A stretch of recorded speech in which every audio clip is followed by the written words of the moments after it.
പക്ഷേ അതുകൊണ്ട് കോമാട്ട് ചാലിൽ അബ്ദുള്ളയുടെ കയ്യും കാലും മുത്താന്ന് നീ തെളിവ് പിടിച്ചു വന്നു കഴിഞ്ഞാൽ അങ്ങനെ മുത്തിയിട്ട് കിട്ടുന്ന സുന്നിപ്പട്ടം നീയും നിന്റെ ഓളും കൂടെ അങ്ങ് വാങ്ങിയാൽ മതി. അത് ഞങ്ങളുടെ കൈ കൊണ്ട് തരണ്ട, നിന്റെ മച്ചായിക്കും ചെയ്യിക്കും നീ അങ്ങ് കൊണ്ടിടന്നാൽ മതി.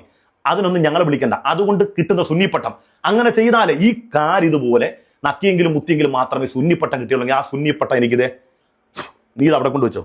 അൻസാരി സൂരിക്ക് സുന്നിപ്പട്ടം തരാം. അൻസാരി സൂര്യനെ സുന്നിയായിട്ട് അംഗീകരിക്കും. എന്ത് ചെയ്യണം? ഇവന്റെ മച്ചായിക്കിന്റെ കാല് പിടിച്ചിട്ട് പിന്നെ എവിടൊക്കെ തടവണടാ, എവിടൊക്കെ മുത്തണം? നീയും നിന്റെ അവളും കൂടെ പോയി മുത്ത്. എന്റെ മച്ചായിക്കിന്റെ കാല് മുത്താൻ വന്നിരിക്കുന്നത്. അങ്ങനെ കാല് മുത്തിയിട്ട് കാല് നക്കിയിട്ട് കിട്ടുന്ന ഒരു പട്ടവും വേണ്ട.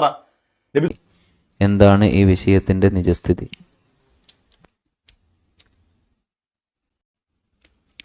പൊതുവിൽ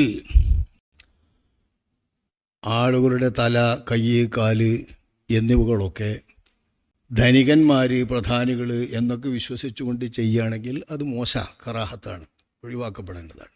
അതാണ് ഇസ്ലാമിൻ്റെ നില.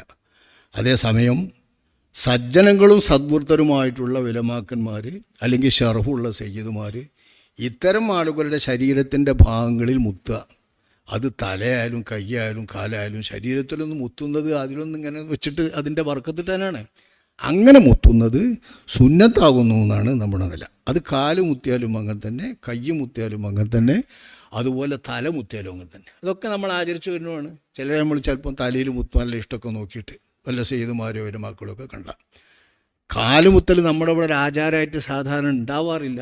ആ നിലക്ക് അത് തോന്നും ചിലപ്പോൾ കാലുമുത്തൽ അനിസ്ലാമികമാണ്. അല്ല, ഒരിക്കലും അനിസ്ലാമികമല്ല.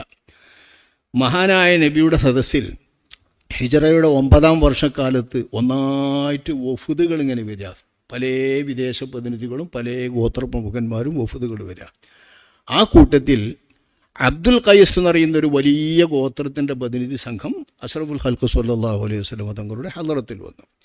ആ ഹദറത്തിൽ വന്ന സംഘത്തിൽപ്പെട്ട സാരി റളിയല്ലാഹു അൻഹു പ്രത്യേകമായി പറയുന്നുണ്ട്, ഞങ്ങൾ വന്നുകൊണ്ട് മദീനത്തെ പള്ളിയിൽ നബി സല്ലല്ലാഹു അലൈഹി വസല്ലം തങ്ങളെ ദൂരെ നിന്ന് കണ്ടപ്പോൾ തന്നെ ഞങ്ങളുടെ ഒട്ടകങ്ങളും വാഹനങ്ങളൊക്കെ ഇട്ടെടുത്തിട്ട് അതൊന്ന് കെട്ടിടാനും നോക്കാനും കൂടി നിൽക്കാതെ ഞങ്ങൾ വ്യഗ്രതയിൽ നബി സല്ലല്ലാഹു അലൈഹി വസല്ലം തങ്ങളെ കാണാനും സന്തോഷിക്കാനും ബർക്കത്തെടുക്കാനുമുള്ള വ്യഗ്രതയിൽ ഞങ്ങൾ ചെന്ന് നബിയുടെ കയ്യും കാലും ഒക്കെ മുത്തിയെന്ന്. കയ്യും കാലും ഒക്കെ മുത്തി. അബൂദാവൂദിന് വേണ്ടി ചെയ്ത ഹദീസാണ്.